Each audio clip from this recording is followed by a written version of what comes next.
ಆತ್ಮೀಯ ವೀಕ್ಷಕರೇ, ತಾವೆಲ್ಲರೂ ಸುಕ್ಷೇಮವಾಗಿದ್ದೀರೆಂದು ನಂಬುತ್ತೇವೆ. ಇಂದಿನ ಕಾರ್ಯಕ್ರಮಕ್ಕೆ ನಿಮ್ಮೆಲ್ಲರನ್ನು ಪ್ರೀತಿಯಿಂದ ಸ್ವಾಗತಿಸುತ್ತೇವೆ. ಕಳೆದ ಕಾರ್ಯಕ್ರಮದಲ್ಲಿ ನಾವು ಮಾರ್ಕನ ಸುವಾರ್ತೆಯ 6ನೇ ಅಧ್ಯಾಯದ ಧ್ಯಾನವನ್ನು ಮುಗಿಸಿದ್ದೇವೆ. ಆತನ ಕೃಪೆಯ ವಿಷಯದಲ್ಲಿ ನಾವು ಹೆಚ್ಚಾಗಿ ಅರಿತುಕೊಳ್ಳುವಂತೆ ದೇವರು ಸಹಾಯ ಮಾಡಿದ್ದಾನೆ. ಇಂದು ಫರಿಸಾಯರ ಸಂಪ್ರದಾಯಗಳನ್ನು ಯೇಸು ಖಂಡಿಸಿದ್ದು, ಸುರೋಫೋಹಿನಿಕ್ಯಳ ಮಗಳ ಬಿಡುಗಡೆ ಹಾಗೂ ದೆಕಪೋಲಿಯ ಕಿವುಡನಿಗೆ ಎಫ್ಫತಾ ಎಂದು ಹೇಳಿದ ಘಟನೆಗಳ ಬಗ್ಗೆ ತಿಳಿದುಕೊಳ್ಳಲು ದೇವರಾತ್ಮನ ಸಹಾಯವನ್ನು ಬೇಡಿಕೊಂಡು ನಮ್ಮ ಅಧ್ಯಯನವನ್ನು ಪ್ರಾರಂಭಿಸೋಣ.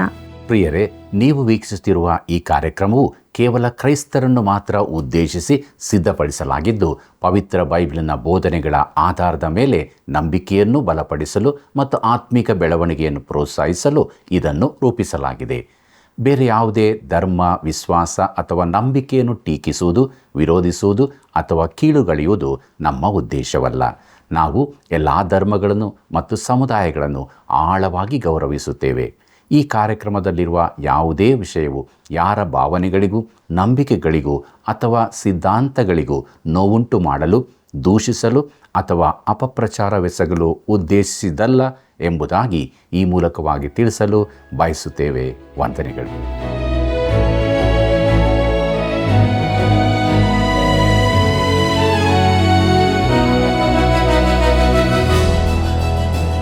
ನಾನಾದರೂ ಅವುಗಳಿಗೆ ಜೀವವೂ ಇರಬೇಕೆಂತಲೂ ಅದು ಸಮೃದ್ಧಿಯಾಗಿ ಇರಬೇಕೆಂತಲೂ ಬಂದೆನು. ಯೋಹಾನ ಬರೆದ ಸುವಾರ್ತೆ 10ನೇ ಅಧ್ಯಾಯ 10ನೇ ವಚನ. ಆತ್ಮೀಯ ವೀಕ್ಷಕರೇ, ನಿಮಗೆಲ್ಲರಿಗೂ ತುಂಬು ಹೃದಯದ ಶುಭವಂದನೆಗಳು. ಇಂದು ಮಾರ್ಕನು ಬರೆದ ಸುವಾರ್ತೆಯ 7ನೇ ಅಧ್ಯಾಯದ ಧ್ಯಾನವನ್ನು ಪ್ರಾರಂಭಿಸೋಣ. ಪ್ರಿಯರೇ, ಈ 7ನೇ ಅಧ್ಯಾಯದ ಮುಖ್ಯಾಂಶಗಳು ಫರಿಸಾಯರನ್ನು ಖಂಡಿಸಿದ್ದು, ಸುರೋಫೋನಿಕ್ಯಳ ಮಗಳ ದೆವ್ವ ಬಿಡಿಸಿದ್ದು, ದೆಕಾಪೋಲಿಯ ಕಿವುಡನ ಕುರಿತು ಎಂಬುದಾಗಿದೆ. ಪ್ರಿಯ ವೀಕ್ಷಕರೇ, ಕರ್ತನಾದ ಯೇಸು ಕ್ರಿಸ್ತನು ದೇವರ ಚಿತ್ತದಂತೆ ನಡೆಯುವ ದೇವರ ಸೇವಕನು ಎಂಬ ಮಾರ್ಕನ ಮುಖ್ಯ ಧ್ಯೇಯವು ಈ ಅಧ್ಯಾಯದಲ್ಲಿ ಚೆನ್ನಾಗಿ ತಿಳಿಸಲ್ಪಟ್ಟಿದೆ. ಆತನು ಚಟುವಟಿಕೆಯಿಂದ ಕೂಡಿದವನು. ಆ ದಿನಗಳ ರೋಮಾಯರಿಗೆ ಹಾಗೂ ಸರ್ವ ಸಾಮಾನ್ಯರಾದ ಎಲ್ಲರಿಗೂ ಮೆಚ್ಚುಗೆಯಾಗುವ ಕ್ರಿಯೆಗಳನ್ನು ಆತನು ಮಾಡುತ್ತಾ ಹೋದನು. ಆತನು ರಕ್ಷಕನೂ ಹೌದು. ಆತನು ರಕ್ಷಿಸಬಲ್ಲವನು. ಆತನೊಬ್ಬನೇ ರಕ್ಷಿಸಬಲ್ಲವನು. ಒಡಂಬಡಿಕೆಗಳ ನಡುವಣ ಕಾಲ, ಅಂದರೆ ಹಳೆ ಒಡಂಬಡಿಕೆಯ ಅಂತ್ಯಕ್ಕೂ ಹೊಸ ಒಡಂಬಡಿಕೆಯ ಪ್ರಾರಂಭಕ್ಕೂ ಮಧ್ಯದ ಕಾಲದಲ್ಲಿ ಅನೇಕ ಬದಲಾವಣೆಗಳು ನಡೆದವು. ಇಸ್ರಾಯೇಲ್ ಜನಾಂಗದ ಚರಿತ್ರೆಯಲ್ಲಿ ಇದು ಒಂದು ಅತ್ಯಂತ ಮಹತ್ವಪೂರ್ಣ ಕಾಲವಾಗಿತ್ತು. ಅವರು ಸೆರೆಯಾಗಿ ಹೋಗಿದ್ದ ಕಾಲದಲ್ಲೂ, ಈ ಒಡಂಬಡಿಕೆಗಳ ನಡವಣ ಅವಧಿಯಲ್ಲಿಯೂ, ಅವರು ತಮ್ಮ ಸ್ವದೇಶಕ್ಕೆ ಹಿಂತಿರುಗಿದ ಬಳಿಕ ಹಳೆ ಒಡಂಬಡಿಕೆಗಳಲ್ಲಿ ಹೆಸರಿಸದಿದ್ದ ಹೊಸ ಗುಂಪುಗಳು, ಪಕ್ಷಗಳು ಹುಟ್ಟಿಕೊಂಡವು. ಫರಿಸಾಯರು, ಸದ್ದುಕಾಯರು, ಶಾಸ್ತ್ರಿಗಳು ಮತ್ತು ಹೆರೋದ್ಯರು ಇತ್ಯಾದಿ. ಪ್ರಿಯರೇ, ನಾವು ಶಾಸ್ತ್ರಿಗಳ ವಿಚಾರವನ್ನು ನೋಡೋಣ. ಇವರ ಪ್ರಾರಂಭ ಒಳ್ಳೆಯ ರೀತಿಯಿಂದ ಆಗಿತ್ತು. ಎಜ್ರನು ಒಬ್ಬ ಶಾಸ್ತ್ರಿಯಾಗಿದ್ದು ಈ ಗುಂಪಿನ ಸ್ಥಾಪಕನಾಗಿದ್ದನು. ಅವರು ಧರ್ಮಶಾಸ್ತ್ರವನ್ನು ವಿವರಿಸಲು ಅಧಿಕೃತವಾಗಿ ನೇಮಕವಾದವರು. ಆದರೆ ನಮ್ಮ ಕರ್ತನ ಅವಧಿಯಲ್ಲಿ ಇವರು ಬಹು ಸೂಕ್ಷ್ಮವಾಗಿ ಧರ್ಮಶಾಸ್ತ್ರದ ಉದ್ದೇಶಕ್ಕಿಂತಲೂ ಅದರ ನಿಜ ಅರ್ಥಕ್ಕೆ ಹೆಚ್ಚು ಒತ್ತು ಕೊಡುವುದಕ್ಕೆ ತೊಡಗಿದರು. ಈ ದಿನಗಳಲ್ಲಿಯೂ ಇಂಥ ಸಮಸ್ಯೆಗಳು ತುಂಬ ಇವೆ. ದೇಶದ ಕಾನೂನಿನಲ್ಲಿ ಕೂಡ ಈವರೆಗೆ ಇಲ್ಲದ ಈ ರೀತಿಯ ಶಬ್ದಾರ್ಥಕ್ಕೆ ಮಹತ್ವ ಕೊಡುವ ಪರಿಪಾಠ ಬೆಳೆದು ಬಂದಿದೆ. ಪ್ರಿಯರೇ, ಫರಿಸಾಯರ ಬಗ್ಗೆ ನೋಡೋಣ. ಇವರ ಪ್ರಾರಂಭ ಕೂಡ ಒಳ್ಳೆಯದೇ ಆಗಿತ್ತು. ಯಹೂದಿ ಆಚಾರ ವಿಧಾನಗಳನ್ನು ಅನ್ಯ ಆಚಾರ ಪದ್ಧತಿಗಳಿಂದ ರಕ್ಷಿಸುವುದಕ್ಕಾಗಿ ಅವರು ಹುಟ್ಟಿಕೊಂಡರು. ಅವರು ಕಟ್ಟುನಿಟ್ಟಾಗಿ ಧರ್ಮಶಾಸ್ತ್ರ ಪಾಲನೆ ಮಾಡುವವರು, ಹಳೆ ಒಡಂಬಡಿಕೆಯನ್ನು ನಂಬುವವರೂ ಆಗಿದ್ದು ರಾಜಕೀಯದಲ್ಲಿ ದೇಶಾಭಿಮಾನವುಳ್ಳವರಾಗಿದ್ದರು. ಈ ಲೋಕದ ಮೇಲೆ ಬರಲಿರುವ ಪರಲೋಕ ರಾಜ್ಯ ಅಥವಾ ದೇವರ ರಾಜ್ಯವನ್ನು ಬೇಗನೆ ಬರುವಂತೆ ಮಾಡುವ ಕಾತರದಿಂದಿದ್ದರು. ಮುಂದಕ್ಕೆ ಸದ್ದುಕಾಯರ ಬಗ್ಗೆ ನೋಡೋಣ. ಇವರು ಐಶ್ವರ್ಯವಂತರು, ಸಾಮಾಜಿಕ ಸ್ಥಾನಮಾನವುಳ್ಳವರೂ ಆಗಿದ್ದರು. ಅವರ ಆತ್ಮಿಕ ಜೀವಿತ ಆಳವಾದದ್ದಾಗಿರಲಿಲ್ಲ.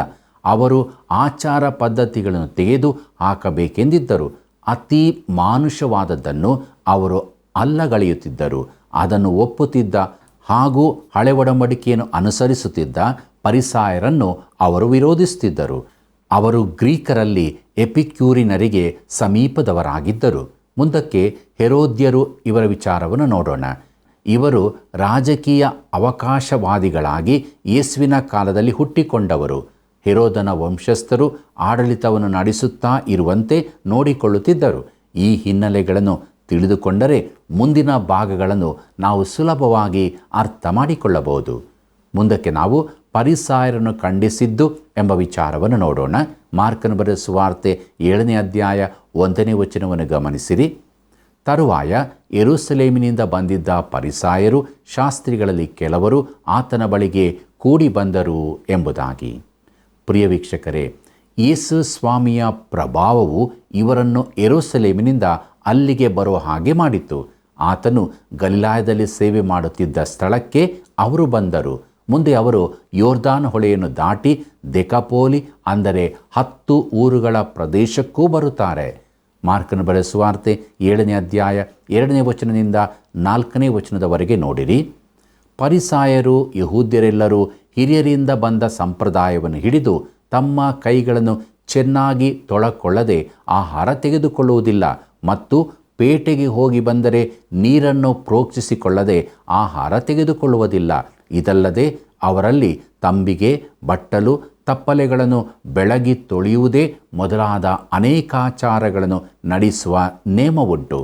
ಆತನ ಶಿಷ್ಯರಲ್ಲಿ ಕೆಲವರು ಮೈಲಿಗೆಯ ಕೈಯಿಂದ ಅಂದರೆ ಕೈ ತೊಳಕೊಳ್ಳದೆ ಆಹಾರ ತೆಗೆದುಕೊಳ್ಳುವುದನ್ನು ಆ ಫರಿಸಾಯರು ಕಂಡು ಎಂಬುದೇ. ಪ್ರಿಯ ವೀಕ್ಷಕರೇ, ಇದು ಆಸಕ್ತಿಕರವಾದ ವಿಷಯವಾಗಿರುವುದರಿಂದ ಇದರ ಕುರಿತಾಗಿ ಸ್ವಲ್ಪ ನೋಡೋಣ. ಯೇಸು ಕ್ರಿಸ್ತನ ವ್ಯಕ್ತಿತ್ವದ ಕುರಿತು ಒಂದು ಸಂದಿಗ್ಧತೆ ಉಂಟಾಗಿರುತ್ತದೆ. ಮಾರ್ಕ 6ನೇ ಅಧ್ಯಾಯ 30ನೇ ವಚನದಲ್ಲಿ ಅಪೋಸ್ತಲರು ಯೇಸುವಿನ ಸುತ್ತ ಸೇರಿ ಬಂದು ಆತನು ತಮ್ಮನ್ನು ಕಳುಹಿಸಿದ ಸೇವೆಯ ವರದಿಯನ್ನೊಪ್ಪಿಸುವುದನ್ನು ನೋಡುತ್ತೇವೆ.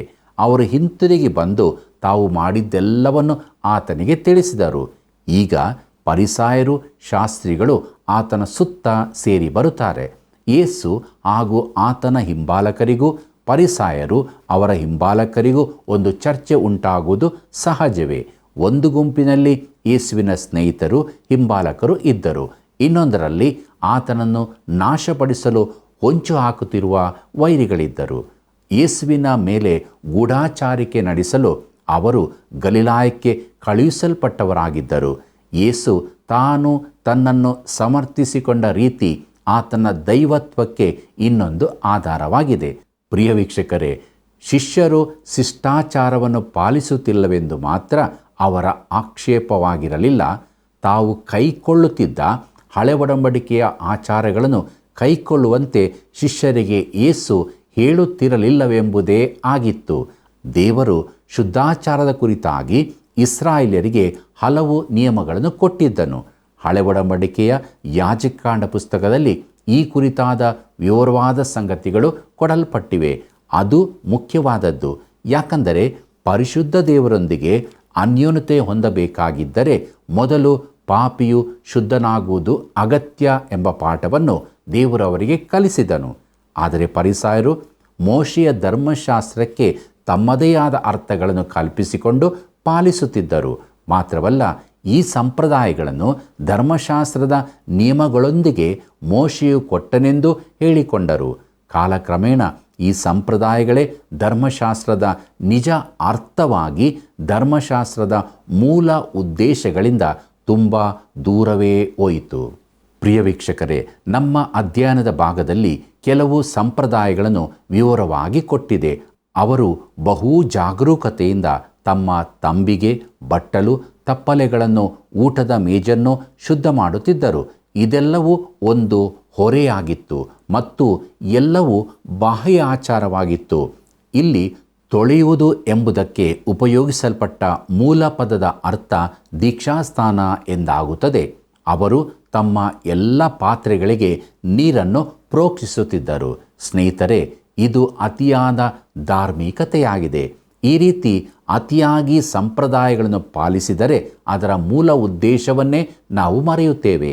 ಆ ಉದ್ದೇಶವೇನೆಂದರೆ ದೇವರೊಂದಿಗೆ ಒಬ್ಬನ ಸಂಬಂಧ ಸರಿಯಾಗಬೇಕಾದರೆ ಅವನು ಮೊದಲು ದೇವರ ಸಂಗಡ ಸರಿಯಾಗಬೇಕಾಗಿದೆ ಎಂಬುದು. ಈ ದಿನಗಳಲ್ಲಿಯೂ ಇದೇ ರೀತಿಯ ಪರಿಸ್ಥಿತಿಯನ್ನು ನಾವು ಕಾಣುತ್ತೇವೆ. ಅನೇಕರು ಧರ್ಮ ಸೂತ್ರಗಳ ಕುರಿತಾಗಿ ಚರ್ಚೆ ಮಾಡುತ್ತಾರೆ. ಆದರೆ ನಮಗೆ ಮುಖ್ಯವಾಗಿ ಬೇಕಾದದ್ದು ಕರ್ತನಾದ ಯೇಸು ಕ್ರಿಸ್ತನೇ. ಮುಂದಕ್ಕೆ ನಾವು ಮಾರ್ಕನ ಬರೆದ ಸುವಾರ್ತೆ 7ನೇ ಅಧ್ಯಾಯ 5ನೇ ವಚನವನ್ನು ಗಮನಿಸೋಣ. ಆತನನ್ನು ನಿನ್ನ ಶಿಷ್ಯರು ಹಿರಿಯರಿಂದ ಬಂದ ಸಂಪ್ರದಾಯದಂತೆ ಯಾಕೆ ನಡೆದುಕೊಳ್ಳುವುದಿಲ್ಲ? ಮೈಲಿಗೆಯ ಕೈಯಿಂದ ಯಾಕೆ ಆಹಾರ ತೆಗೆದುಕೊಳ್ಳುತ್ತಾರೆ ಎಂದು ಕೇಳಿದರು ಎಂಬುದೇ. ಅವರು ಶಿಷ್ಯರ ಮೇಲೆ ಮಾಡಿದ ಆರೋಪ ನಿಜವಾಗಿ ಯೇಸುವಿನ ಮೇಲೆ ಮಾಡಿದ್ದಾಗಿತ್ತು. ಯಾಕೆಂದರೆ ಅವರು ಆತನ ಹಿಂಬಾಲಕರಾಗಿದ್ದರು. ಈಗ ಆತನು ಅವರೊಡನೆ ಹೇಗೆ ವ್ಯವಹರಿಸುತ್ತಾನೆಂದು ನೋಡಿರಿ. ಸೌಮ್ಯವಾಗಿ ಅಂತೂ ಅಲ್ಲ. ಮಾರ್ಕನ ಬರೆದ ಸುವಾರ್ತೆ 7ನೇ ಅಧ್ಯಾಯ 6ನೇ ವಚನವನ್ನು ಗಮನಿಸಿ. ಅದಕ್ಕೆ ಆತನು, ಕಪಟಿಗಳಾದ ನಿಮ್ಮ ವಿಷಯದಲ್ಲಿ ಯೆಶಾಯನು ವಿಹಿತವಾಗಿ ಪ್ರವಾದಿಸಿದ್ದಾನೆ. ಅವನು ಬರೆದದ್ದೇನೆಂದರೆ, ಈ ಜನರು ಮಾತಿನಿಂದ ನನ್ನನ್ನು ಸನ್ಮಾನಿಸುತ್ತಾರೆ, ಆದರೆ ಅವರ ಮನಸ್ಸು ನನಗೆ ದೂರವಾಗಿದೆ ಎಂಬುದೇ. ಪ್ರಿಯ ವೀಕ್ಷಕರೇ, ಇದು ಸೌಮ್ಯ ಉತ್ತರವೆಂದು ನಾನು ನೆನೆಸುವುದಿಲ್ಲ. ಕಪಟಿ ಎಂದರೆ ಹೊರಗೆ ನಟನೆ ಮಾಡುವವನು. ಅದು ನಾಟಕದಲ್ಲಿ ನಟಿಸುವವರ ಕುರಿತು ಹೇಳುವ ಶಬ್ದವಾಗಿದೆ. ಅವರು ಯಾವ ನಿಜವಾದ ಅನುಭವವೂ ಇಲ್ಲದೆ ಧಾರ್ಮಿಕ ಸಂಪ್ರದಾಯಗಳನ್ನು ಅನುಸರಿಸುವವರಾಗಿದ್ದಾರೆ. ಬಾಯಿ ಮಾತು ಹಾಗೂ ಮನಸ್ಸು ಬೇರೆ ಬೇರೆ ವ್ಯಕ್ತಿಗಳಿಗೆ ಸಂಬಂಧಿಸಿದ್ದು ಆಗಿರಬಹುದು. ಒಬ್ಬ ಗೊಂಬೆ ಹಿಡುಕೊಂಡವನ ಗೊಂಬೆಯ ಹಾಗೆ ಅವರಿಗೆ ಯಾವ ಹೃದಯದ ಅನುಭವವೂ ಆಗಿರಲಿಕ್ಕಿಲ್ಲ. ಇಂದಿನ ಸಭೆಗಳಲ್ಲಿಯೂ ಕೇವಲ ಸಂಪ್ರದಾಯಗಳನ್ನು ಮಾತ್ರ ಅನುಸರಿಸುವವರು ಎಷ್ಟು ಮಂದಿ ಇರುತ್ತಾರೆ? ಅವರ ಭಕ್ತಿ ನಿಜವಾದದ್ದಾದರೆ ಅದರಲ್ಲಿ ಅವರ ಹೃದಯವು ಒಳಗೊಂಡಿರಬೇಕಿತ್ತು. ರೋಮಾಪುರದವರಿಗೆ ಬರೆದ ಪತ್ರಿಕೆ 10ನೇ ಅಧ್ಯಾಯ 9 ಮತ್ತು 10ನೇ ವಚನ ಹೀಗೆ ಹೇಳುತ್ತದೆ. ಅದೇನೆಂದರೆ, ನೀನು ಯೇಸುವನ್ನು ಕರ್ತನೆಂದು ಬಾಯಿಂದ ಅರಿಕೆ ಮಾಡಿಕೊಂಡು ದೇವರು ಆತನನ್ನು ಸತ್ತವರೊಳಗಿಂದ ಎಬ್ಬಿಸಿದನೆಂದು ಹೃದಯದಿಂದ ನಂಬಿದರೆ ನಿನಗೆ ರಕ್ಷಣೆಯಾಗುವುದು ಎಂಬುದೇ. ಹೃದಯದಿಂದ ನಂಬುವುದರ ಮೂಲಕ ನೀತಿಯು ದೊರಕುತ್ತದೆ, ಬಾಯಿಂದ ಅರಿಕೆ ಮಾಡುವುದರ ಮೂಲಕ ರಕ್ಷಣೆಯಾಗುತ್ತದೆ ಎಂಬುದೇ. ಪ್ರಿಯ ವೀಕ್ಷಕರೇ, ಈ ದಿನಗಳಲ್ಲಿ ಜನರು ವಿಶ್ವಾಸ ಪ್ರಮಾಣ, ಅರಿಕೆ, ಆರಾಧನೆಗಳಲ್ಲೂ ತಮ್ಮ ಕೊಡುಗೆ, ಪ್ರತ್ಯೇಕತೆಗಳಲ್ಲಿಯೂ ತಮ್ಮನ್ನು ತೊಡಗಿಸಿಕೊಳ್ಳುತ್ತಾರೆ. ಇವೆಲ್ಲವೂ ಕೇವಲ ಸಂಪ್ರದಾಯ ಮಾತ್ರವೇ ಆಗಿದ್ದು ಕರ್ತನಾದ ಯೇಸುವಿನೊಂದಿಗೆ ಯಾವ ನೇರ ಸಂಬಂಧವೂ ಇಲ್ಲದ್ದಾಗಿರಬಹುದು. ಮುಂದಕ್ಕೆ ಮಾರ್ಕನ ಬರೆದ ಸುವಾರ್ತೆ 7ನೇ ಅಧ್ಯಾಯ 7ನೇ ವಚನವನ್ನು ನೋಡಿರಿ. ಮನುಷ್ಯರು ಕಲ್ಪಿಸಿದ ಕಟ್ಟಳೆಗಳನ್ನೇ ಅವರು ಬೋಧಿಸುವುದರಿಂದ ನನಗೆ ಭಕ್ತಿ ತೋರಿಸುವುದು ವ್ಯರ್ಥ ಎಂಬುದೇ. ದೇವರ ವಾಕ್ಯದ ಬದಲಿಗೆ ಮಾನವ ನಿರ್ಮಿತ ನಿಯಮಗಳನ್ನು ಪಾಲಿಸುವುದಾದರೆ ಅಂಥ ಆರಾಧನೆ ವ್ಯರ್ಥವೇ ಸರಿ. ಈಗ ಮುಖ್ಯ ವಿಚಾರಕ್ಕೆ ಬರಲಿದ್ದೇವೆ. ಮಾರ್ಕನ ಬರೆದ ಸುವಾರ್ತೆ 7ನೇ ಅಧ್ಯಾಯ 8 ಮತ್ತು 9ನೇ ವಚನಗಳನ್ನು ನೋಡೋಣ. ನೀವು ದೇವರ ಆಜ್ಞೆಯನ್ನು ಬಿಟ್ಟು ಮನುಷ್ಯರು ಕಲ್ಪಿಸಿದ ಸಂಪ್ರದಾಯವನ್ನು ಹಿಡಿದಿದ್ದೀರಿ ಎಂದು ಹೇಳಿದನು. ಆತನು ಇನ್ನೂ ಅವರಿಗೆ, ನೀವು ನಿಮ್ಮ ಸಂಪ್ರದಾಯವನ್ನು ಹಿಡಿದು ನಡೆಸುವುದಕ್ಕಾಗಿ ದೇವರ ಆಜ್ಞೆಯನ್ನು ವ್ಯರ್ಥ ಮಾಡುತ್ತೀರಿ, ಬಹು ಚೆನ್ನಾಗಿದೆಯಲ್ಲವೇ ಎಂಬುದೇ. ನೋಡಿರಿ ಪ್ರಿಯರೇ, ಮುಖ್ಯ ವಿಚಾರ ಇದೇ ಆಗಿದೆ. ಅವರು ದೇವರ ವಾಕ್ಯಕ್ಕೆ ಬದಲಾಗಿ ಮಾನವ ಸಂಪ್ರದಾಯಗಳನ್ನು ಅನುಸರಿಸುತ್ತಿದ್ದರು. ಸಂಪ್ರದಾಯವು ಒಳ್ಳೆಯದೇ, ಅವು ಒಳ್ಳೆಯ ಉದ್ದೇಶಕ್ಕಾಗಿಯೇ ಸ್ಥಾಪಿಸಲ್ಪಟ್ಟಿರಬಹುದು. ಆದರೆ ಮುಂದಕ್ಕೆ ಅದು ದೇವರ ವಾಕ್ಯದ ಬದಲಿಗೆ ಉಪಯೋಗವಾಗುವುದಾದರೆ ಅದು ಕೆಟ್ಟದ್ದೇ ಆಗಿದೆ. ಇಲ್ಲಿನ ಜನರಿಗೂ ಹೀಗೆಯೇ ಆಗಿರುತ್ತದೆ. ಇಂದು ಅನೇಕ ಬೋಧನಾ ಗುಂಪುಗಳು ದೇವರ ವಾಕ್ಯದಿಂದ ದೂರ ಹೋಗಿರುವುದಕ್ಕೆ ಇದೇ ಕಾರಣವಾಗಿರಬಹುದು. ಅವರು ಮೊದಲಿಗೆ ಒಂದು ವಿಶ್ವಾಸ ಸೂತ್ರವನ್ನು ದೇವರ ವಾಕ್ಯದ ಬದಲಿಗೆ ಉಪಯೋಗಿಸಿದರು. ಬಳಿಕ ಜನರ ಮಾತುಗಳನ್ನು, ಅವರ ಯೋಚನೆ, ಆಚಾರ ವಿಧಿಗಳನ್ನು ಅಳವಡಿಸಿಕೊಂಡು ತಮ್ಮದೇ ಆದ ಚಿಕ್ಕ ಗುಂಪುಗಳನ್ನು ಕಟ್ಟಿಕೊಳ್ಳುತ್ತಾರೆ. ಬಹಳ ಬೇಗದಲ್ಲೇ ದೇವರ ವಾಕ್ಯವನ್ನು ಗಾಳಿಗೆ ತೂರುತ್ತಾರೆ. ಇದು ಆಗಾಗ ಆಗುವ ಸಂಗತಿಯಾಗಿದೆ.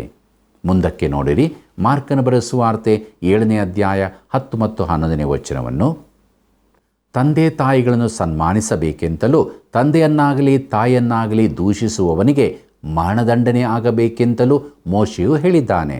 ನೀವೋ ಒಬ್ಬನು ತನ್ನ ತಂದೆಯನ್ನಾಗಲಿ ತಾಯಿಯನ್ನಾಗಲಿ ನೋಡಿ, ನಾನು ನಿನ್ನ ಸಂರಕ್ಷಣೆಗಾಗಿ ಕೊಡತಕ್ಕದ್ದನ್ನು ಕುರ್ಬಾನ್ ಮಾಡಿದ್ದೇನೆ, ಅಂದರೆ ದೇವರಿಗಾಗಿ ಇಟ್ಟಿದ್ದೇನೆ ಎಂದು ಹೇಳುವುದಾದರೆ ಎಂಬುದೇ.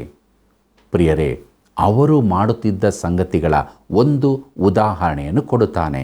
ತಂದೆ ತಾಯಿಗಳನ್ನು ಸನ್ಮಾನಿಸಬೇಕೆಂದು ಮೋಶೆಯ ಧರ್ಮಶಾಸ್ತ್ರದಲ್ಲಿ ಹೇಳಿಯದೆ, ಆದರೆ ಅವರ ಸಂಪ್ರದಾಯವು ಈ ಜವಾಬ್ದಾರಿಯಿಂದ ತಪ್ಪಿಸಿಕೊಳ್ಳುವುದಕ್ಕೆ ಅವಕಾಶ ನೀಡುತ್ತದೆ.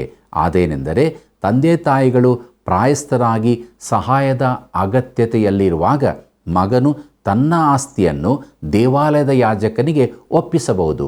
ಇದಕ್ಕೆ ಕುರ್ಬಾನ್ ಮಾಡುವುದು ಎನ್ನುತ್ತಾರೆ.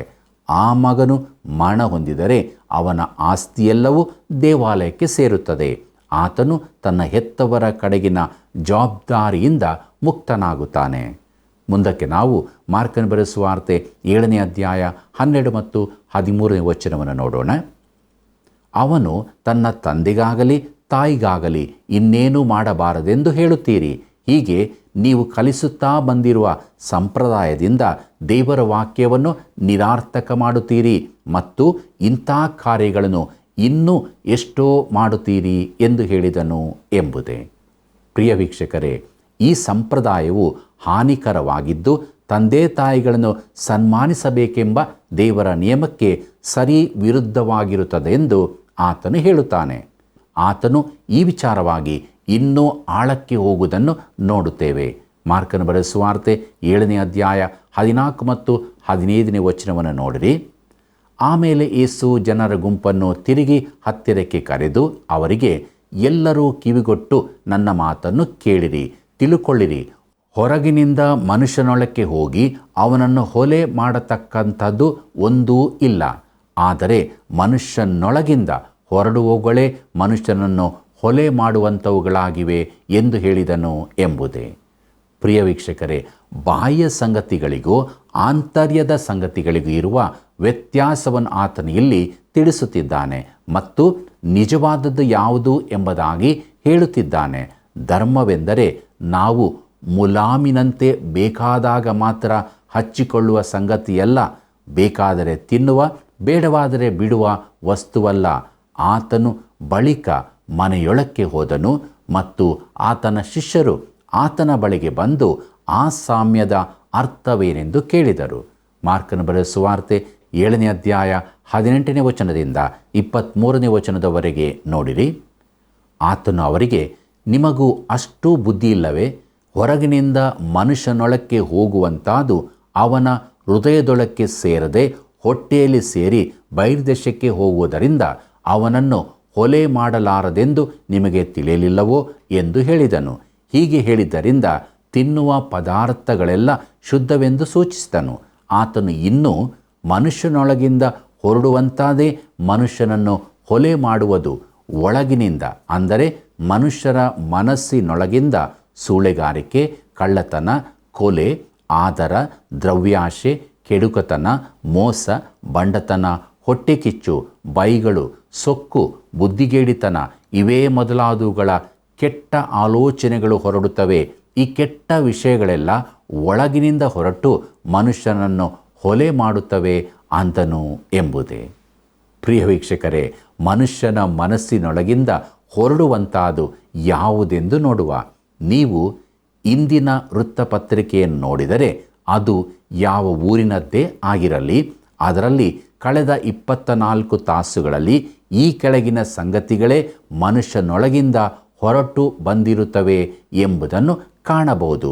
ಅಂದರೆ ಕೆಟ್ಟ ಆಲೋಚನೆಗಳು, ವ್ಯಭಿಚಾರ, ಸೂಳೆಗಾರಿಕೆತನ, ನ್ಯಾಯವಲ್ಲದ ಲೈಂಗಿಕ ಸಂಬಂಧಗಳು, ಕೊಲೆ, ಕೋಪವೂ ಕೂಡ ಕೊಲೆಗೆ ಸಮಾನ, ಕಳ್ಳತನ, ಕೆಲಸದಲ್ಲಿ ಮೈಗಳ್ಳತನವೂ ಕಳ್ಳತನವೇ, ದ್ರವ್ಯಾಶೆ ಅಂದರೆ ಲೌಕಿಕ ದ್ರವ್ಯ ವಸ್ತುಗಳಿಗಾಗಿ ಹಾತೊರೆಯುವುದು, ದುಷ್ಟತನ ಅಂದರೆ ಕೆಡುಕತನ, ಇತರರಿಗೆ ನೋವನ್ನುಂಟು ಮಾಡುವ ಎಲ್ಲ ಕ್ರಿಯೆಗಳು, ಮೋಸ, ಜನರು ಹಾಕಿಕೊಳ್ಳುವ ನಟನೆಯ ಮುಖವಾಡ, ಬಂಡತನ ಅಂದರೆ ವಿಷಯಾಭಿಲಾಷೆ, ಕೆಟ್ಟ ದೃಷ್ಟಿ, ಹೊಟ್ಟೆಕಿಚ್ಚು, ಬೈಗಳು, ದೇವರಿಗೆ ಇಲ್ಲವೇ ಮನುಷ್ಯರಿಗೆ ಆಡಿದ ದುರ್ಭಾಷೆಗಳು, ಸೊಕ್ಕು.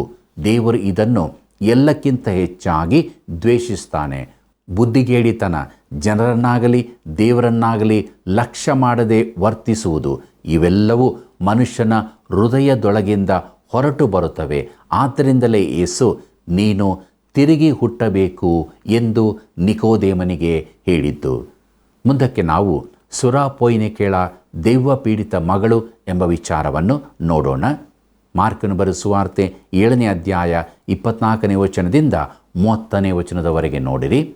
ಅಲ್ಲಿಂದ ಯೇಸು ಎದ್ದು ಹೊರಟು ತೂರ್ ಪಟ್ಟಣದ ಪ್ರಾಂತ್ಯಗಳಿಗೆ ಹೋಗಿ ಒಂದು ಮನೆಯೊಳಗೆ ಇಳುಕೊಂಡು ಅದು ಯಾರಿಗೂ ಗೊತ್ತಾಗಬಾರದೆಂದಿದ್ದನು. ಆದರೆ ಆತನು ಗುಪ್ತವಾಗಿರುವುದಕ್ಕೆ ಆಗದೆ ಹೋಯಿತು. ಕೂಡಲೇ ಒಬ್ಬ ಹೆಂಗಸು ಆತನ ಸುದ್ದಿಯನ್ನು ಕೇಳಿ ಬಂದು ಆತನ ಪಾದಕ್ಕೆ ಬಿದ್ದಳು. ಆಕೆಯ ಮಗಳಿಗೆ ದೆವ್ವ ಹಿಡಿದಿತ್ತು. ಆ ಹೆಂಗಸು ಅನ್ಯಮತದವಳು, ಸುರೋಪೊಯ್ನಿಕ್ಯರವಳು ಆಗಿದ್ದಳು. ಆಕೆಯು ತನ್ನ ಮಗಳ ದೆವ್ವವನ್ನು ಬಿಡಿಸಬೇಕೆಂದು ಆತನನ್ನು ಬೇಡಿಕೊಂಡಾಗ ಆತನು ಆಕೆಗೆ, ಮಕ್ಕಳಿಗೆ ಮೊದಲು ತೃಪ್ತಿಯಾಗಲಿ, ಮಕ್ಕಳು ತಿನ್ನುವ ರೊಟ್ಟಿಯನ್ನು ತಕೊಂಡು ನಾಯಿ ಮರಿಗಳಿಗೆ ಹಾಕುವುದು ಸರಿಯಲ್ಲ ಎಂದು ಹೇಳಿದನು. ಅದಕ್ಕೆ ಆಕೆಯು, ಸ್ವಾಮಿ, ಆ ಮಾತು ನಿಜವೇ. ಮೇಜಿನ ಕೆಳಗಿರುವ ನಾಯಿ ಮರಿಗಳಂತೂ ಮಕ್ಕಳ ಕೈಯಿಂದ ಬೀಳುವ ರೊಟ್ಟಿ ತುಂಡುಗಳನ್ನು ತಿನ್ನುತ್ತವಲ್ಲ ಎಂದು ಉತ್ತರ ಕೊಡಲು, ಆತನು ಈ ಮಾತನ್ನು ಹೇಳಿದ್ದರಿಂದ ದೆವ್ವವು ನಿನ್ನ ಮಗಳನ್ನು ಬಿಟ್ಟು ಬಿಟ್ಟಿದೆ, ಹೋಗು ಅಂದನು. ಆಕೆಯು ತನ್ನ ಮನೆಗೆ ಹೋಗಿ ನೋಡಲಾಗಿ ಆ ಹುಡುಗಿ ಹಾಸಿಗೆಯ ಮೇಲೆ ಮಲಗಿದ್ದಳು. ದೆವ್ವ ಅವಳನ್ನು ಬಿಟ್ಟು ಹೋಗಿತ್ತು ಎಂಬುದೇ. ಪ್ರಿಯ ವೀಕ್ಷಕರೇ, ಈ ಘಟನೆ ಬೇರೆ ಸುವಾರ್ತೆಗಳಲ್ಲಿಯೂ ಇದೆ. ಯೇಸು ತನ್ನ ಊರಿನಿಂದ ಹೊರಟು ಬಂದಾಗ ಈ ಗ್ರೀಕಳಾದ ಸ್ತ್ರೀಯನ್ನು ಸಂಧಿಸಿದನು. ಆಕೆ ತೂರ್ ಪಟ್ಟಣದವಳಾಗಿದ್ದಳು. ಆಕೆ ನಂಬಿಕೆಯಿಂದ ಯೇಸುವಿನ ಬಳಿಗೆ ಬಂದಿದ್ದಳು. ಮಗಳು ಎಂಬುದಾಗಿ ಹೇಳುವಾಗ ಆಕೆ ಚಿಕ್ಕ ಹುಡುಗಿಯಾಗಿದ್ದಿರಬೇಕೆಂದು ತೋರುತ್ತದೆ. ಪ್ರಿಯರೇ, ಯೇಸು ಮೊದಲಿಗೆ ಆಕೆಯ ಕಡೆಗೆ ಕಠಿಣವಾಗಿ ವರ್ತಿಸಿದಂತೆ ತೋರುತ್ತದೆ. ಕರ್ತನ ಊರಿನಿಂದ ಹೊರಗಿನ ಪ್ರದೇಶದಲ್ಲಿದ್ದ ಈಕೆ ವಿಶ್ವಾಸಕ್ಕೆ ಒಂದು ಉತ್ತಮ ನಿದರ್ಶನವಾಗಿದ್ದಾಳೆ. ಯೇಸು ಆಕೆಯ ಬೇಡಿಕೆಗೆ ಉತ್ತರ ಕೊಟ್ಟನು. ಆತನು ಈ ಸ್ತ್ರೀಯ ವಿಶೇಷ ನಂಬಿಕೆಗೆ ಉತ್ತರ ಕೊಡುವುದಕ್ಕಾಗಿಯೇ ಆ ಸ್ಥಳಕ್ಕೆ ಬಂದನೋ ಎಂಬಂತೆ ಕಾಣುತ್ತದೆ. ಮುಂದಕ್ಕೆ ನಾವು ತೊದಲು ಮಾತಾಡುವ ಕಿವುಡನ ಬಗ್ಗೆ ನೋಡೋಣ. ಮಾರ್ಕನ ಬರೆದ ಸುವಾರ್ತೆ 7ನೇ ಅಧ್ಯಾಯ 31ನೇ ವಚನವನ್ನು ನೋಡಿರಿ. ಆ ನಂತರ ಆತನು ತೂರ್ ಪಟ್ಟಣದ ಪ್ರಾಂತ್ಯಗಳನ್ನು ಬಿಟ್ಟು ಸೀದೋನ್ ಪಟ್ಟಣದ ಮಾರ್ಗವಾಗಿ ದೆಕಪೋಲಿಯ ಪ್ರಾಂತ್ಯಗಳನ್ನು ಹಾದು ಗಲಿಲಾಯ ಸಮುದ್ರಕ್ಕೆ ಬಂದನು ಎಂಬುದೇ.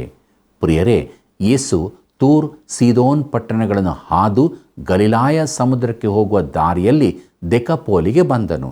ದೆಕಪೋಲಿ ಎಂಬ ಶಬ್ದಕ್ಕೆ 10 ಪಟ್ಟಣಗಳು ಎಂಬ ಅರ್ಥ ಬರುತ್ತದೆ. ಅದು 10 ಊರುಗಳನ್ನೊಳಗೊಂಡ ಒಂದು ಜಿಲ್ಲೆಯಾಗಿತ್ತು. ಯೋರ್ದಾನಿನ ಪೂರ್ವದಲ್ಲಿ ಗಲಿಲಾಯ ಸಮುದ್ರದ ಬಳಿಯಲ್ಲಿತ್ತು. ಅದರ 10 ಊರುಗಳು ಹೀಗಿದ್ದವು: ದೆಕಾಪೋಲಿ, ಗೆರಸ, ದಿಯೋನ್, ಹಿಪ್ಪೋಸ್, ಗದರ, ಕೇನಾತ, ಪೆಲ್ಲ, ರೆಫಾನ, ಫಿಲದೆಲ್ಫಿಯಾ ಹಾಗೂ ದಮಸ್ಕ ಎಂಬುದೇ. ಮುಂದಕ್ಕೆ ನೋಡಿರಿ. ಮಾರ್ಕನ ಬರೆದ ಸುವಾರ್ತೆ 7ನೇ ಅಧ್ಯಾಯ 32ನೇ ವಚನದಿಂದ 37ನೇ ವಚನದವರೆಗೆ. ಆಗ ಕೆಲವರು ತೊದಲು ಮಾತಾಡುವ ಒಬ್ಬ ಕಿವುಡನನ್ನು ಆತನ ಬಳಿಗೆ ಕರತಂದು, ಇವನ ಮೇಲೆ ನಿನ್ನ ಕೈ ಇಡಬೇಕು ಎಂದು ಆತನನ್ನು ಬೇಡಿಕೊಂಡರು. ಆತನು ಅವನನ್ನು ಜನರ ಗುಂಪಿನಿಂದ ಒತ್ತಟ್ಟಿಗೆ ಕರಕೊಂಡು ಹೋಗಿ ತನ್ನ ಬೆರಳುಗಳನ್ನು ಅವನ ಕಿವಿಗಳಲ್ಲಿ ಇಟ್ಟು ಉಗುಳಿ ಅವನ ನಾಲಿಗೆಯನ್ನು ಮುಟ್ಟಿ ಆಕಾಶದ ಕಡೆಗೆ ನೋಡಿ ನಿಟ್ಟುಸಿರು ಬಿಟ್ಟು ಅವನಿಗೆ ಎಫ್ಫತಾ ಎಂದು ಹೇಳಿದನು. ಆ ಶಬ್ದಕ್ಕೆ ತೆರೆಯಲಿ ಎಂದರ್ಥ. ಹೇಳುತ್ತಲೇ ಅವನ ಕಿವಿ ತೆರೆದವು. ಅವನ ನಾಲಿಗೆಯ ಕಟ್ಟು ಬಿಚ್ಚಿ ಹೋಯಿತು. ಅವನು ನೆಟ್ಟಗೆ ಮಾತಾಡಿದನು. ಆಗ ಆತನು ಯಾರಿಗೂ ತಿಳಿಸಬಾರದೆಂದು ಅವರಿಗೆ ಖಂಡಿತವಾಗಿ ಹೇಳಿದನು. ಆದರೆ ಎಷ್ಟು ಖಂಡಿತವಾಗಿ ಹೇಳಿದರೂ ಅವರು ಮತ್ತಷ್ಟು ಹೆಚ್ಚಾಗಿ ಅದನ್ನು ಹಬ್ಬಿಸಿದರು. ಅವರು ಅತ್ಯಂತಾಶ್ಚರ್ಯಪಟ್ಟು, ಎಲ್ಲ ಚೆನ್ನಾಗಿ ಮಾಡಿದ್ದಾನೆ, ಕಿವುಡರಾದರೂ ಕೇಳುವಂತೆ ಮಾಡುತ್ತಾನೆ, ಮೂಕರಾದರೂ ಮಾತಾಡುವಂತೆ ಮಾಡುತ್ತಾನೆ ಅಂದುಕೊಂಡರು ಎಂಬುದೇ. ಪ್ರಿಯ ವೀಕ್ಷಕರೇ, ಆತನು ಮಾಡಿದ ಎಲ್ಲ ಕಾರ್ಯಗಳು ನಂಬಿಕೆಗೆ ಸಹಾಯಕವಾಗಿದ್ದವು. ಆ ಮನುಷ್ಯನ ಸ್ಥಿತಿಯನ್ನು ಯೇಸು ಉಪಯೋಗಿಸಿಕೊಂಡನೆಂಬುದಾಗಿ ಈ ಇಡೀ ವೃತ್ತಾಂತದ ಮೂಲಕ ತಿಳಿದು ಬರುತ್ತದೆ. ಮೊದಲು ಅವನ ಕಿವಿ ತೆರೆಯಲ್ಪಟ್ಟು ಅವನು ಕೇಳುವುದಕ್ಕೆ ಸಾಧ್ಯವಾಯಿತು. ಇದಾದ ಬಳಿಕ ಜನರ ಗುಂಪನ್ನು ಸುಮ್ಮನಿರಿಸುವುದು ಅಸಾಧ್ಯವಾಗಿ ಕಂಡಿತು. ಈ ಅದ್ಭುತ ಕಾರ್ಯದ ಮೂಲಕ ಯೇಸುವಿನ ಸೇವೆಗೆ ಒಂದು ಮಹತ್ತರವಾದ ಬೆಳವಣಿಗೆ ದೊರೆಯಿತು. ಅದು ಎಲ್ಲ ಮಿತಿಗಳನ್ನು ಮೀರಿ ಬೆಳೆಯಿತು. ಈ ಸಮಯದಲ್ಲಿ ಯೇಸುವಿನ ಮೇಲೆ ತುಂಬ ಒತ್ತಡ ಬೀಳಲಾರಂಭವಾಯಿತು. ಯೇಸುವಿನ ಮೇಲೆ ಬಿದ್ದ ಈ ರೀತಿಯ ಒತ್ತಡ ಜನರ ಗುಂಪಿನ ನೂಕುನುಗ್ಗಲು, ಆ ಸಮಯದಲ್ಲಿನ ಆತಂಕಗಳು, ಬಿಡುವಿಲ್ಲದ ದಿನಗಳು, ದೇಹಾಯಾಸ, ಇವುಗಳ ನಡುವೆಯೂ ಜನರು ಎಲ್ಲ ಚೆನ್ನಾಗಿ ಮಾಡಿದ್ದಾನೆ ಎಂಬುದಾಗಿ ಆತನ ಕುರಿತು ಹೇಳುವಂತಾಗಿತ್ತು. ನಾವು ಕೂಡ ಇದನ್ನು ಓದುವಾಗ ಹೌದು ಎಂದೇ ಧ್ವನಿಗೂಡಿಸಬೇಕಾಗಿದೆ. ಈಗಲೂ ಆತನು ಮಾಡುವುದೆಲ್ಲವೂ ಒಳ್ಳೆಯದೇ ಆಗಿದೆ. ಪ್ರಿಯ ವೀಕ್ಷಕರೇ, ನಮ್ಮ ಜೀವಿತಕ್ಕೆ ಆತನು ಒಳ್ಳೆಯದನ್ನೇ ಮಾಡಿದ್ದಾನೆ. ಅದು ನಮ್ಮನ್ನು ರಕ್ಷಿಸಿದಂಥದ್ದು, ಪಾಪದಿಂದ ಬಿಡುಗಡೆಗೊಳಿಸಿದಂಥದ್ದು, ನಿರೀಕ್ಷೆಯ ಜೀವಿತಕ್ಕೆ ನಡೆಸಿದ್ದು. ಇದನ್ನು ನಾವು ತಿಳಿದುಕೊಂಡವರಾಗಿ ನಮ್ಮ ಜೀವಿತದಲ್ಲಿ ಆತನಿಗೆ ಮೆಚ್ಚುಗೆಯಾದ ರೀತಿಯಲ್ಲಿ ಜೀವಿಸೋಣ. ಪ್ರಾರ್ಥನೆ ಮಾಡೋಣ. ಪರಿಶುದ್ಧನು ಪರಿಶುದ್ಧನು ಪರಿಶುದ್ಧನು ಕೃಪಾ ಸಂಪೂರ್ಣನಾಗಿರುವಂಥ ನಮ್ಮ ರಕ್ಷಕನಾದ ಯೇಸು ಸ್ವಾಮಿಯಲ್ಲಿ ತಂದೆಯಾದ ದೇವರೇ, ನಿನ್ನ ಒಳ್ಳೆಯತನಕ್ಕಾಗಿ ನಿನ್ನನ್ನು ಕೊಂಡಾಡುತ್ತೇವೆ ಸ್ವಾಮಿ. ನಿನ್ನ ಒಳ್ಳೆಯತನವನ್ನು ನಮ್ಮ ಜೀವಿತದಲ್ಲಿ ನಾವು ಅನುಭವಿಸುತ್ತಾ ರಕ್ಷಣೆ ನಿರೀಕ್ಷೆಯಲ್ಲಿ ದಿನಾಲೂ ಜೀವಿಸುವುದಕ್ಕೆ ನಮಗೆ ಸಹಾಯ ಮಾಡು. ನಮ್ಮೆಲ್ಲ ವೀಕ್ಷಕ ಬಾಂಧವರನ್ನು ಹೆಸರಾಗಿ ಕರುಣಿಸು, ಅವರನ್ನು ಬಲಪಡಿಸು, ಆಶೀರ್ವದಿಸು. ಅವರು ರಕ್ಷಣೆಯನ್ನು ಸಂಪಾದಿಸಿಕೊಂಡವರಾಗಿ ನಿರೀಕ್ಷೆಯ ಜೀವಿತದಲ್ಲೇ ನಿನ್ನನ್ನೇ ದೃಷ್ಟಿಸುತ್ತಾ ತಮಗೆ ನೇಮಕವಾದ ಓಟದಲ್ಲಿ ಸ್ಥಿರಚಿತ್ತದಿಂದ ಓಡುವುದಕ್ಕೆ ಸಹಾಯ ಮಾಡು. ಯೇಸುವಿನ ನಾಮದಲ್ಲಿ ಬೇಡಿದ್ದೇವೆ ತಂದೆಯೇ, ಆಮೆನ್.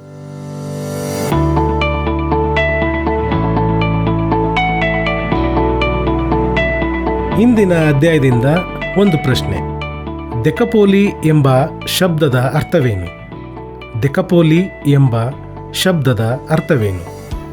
ಉತ್ತರ: 10 ಊರುಗಳು, 7 ನದಿಗಳು, 5 ಬೆಟ್ಟಗಳು. ನಿಮ್ಮ ಉತ್ತರಗಳನ್ನು ನಮ್ಮ ವಾಟ್ಸಪ್ ಸಂಖ್ಯೆ 761873777772ಗೆ ಕಳುಹಿಸಿ.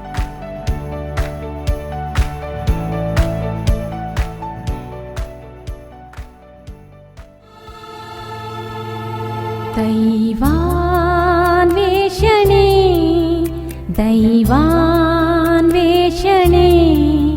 ಪ್ರತಿ ಮಾನವನಿಗೆ ದೇವರೇ ಅವಶ್ಯ. ದೈವಾನ್ವೇಷಣೆ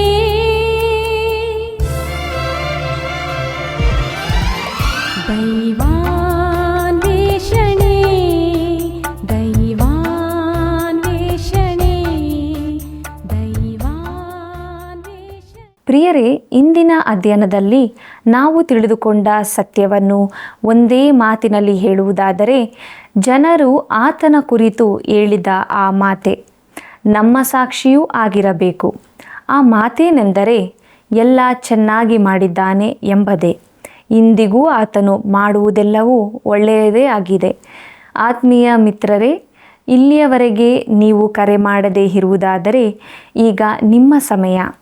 ಈಗಲೇ ಕರೆ ಮಾಡಿ ಕಾರ್ಯಕ್ರಮವನ್ನು ಪ್ರೋತ್ಸಾಹಿಸಿರಿ. ಮತ್ತೆ ಭೇಟಿಯಾಗೋಣ.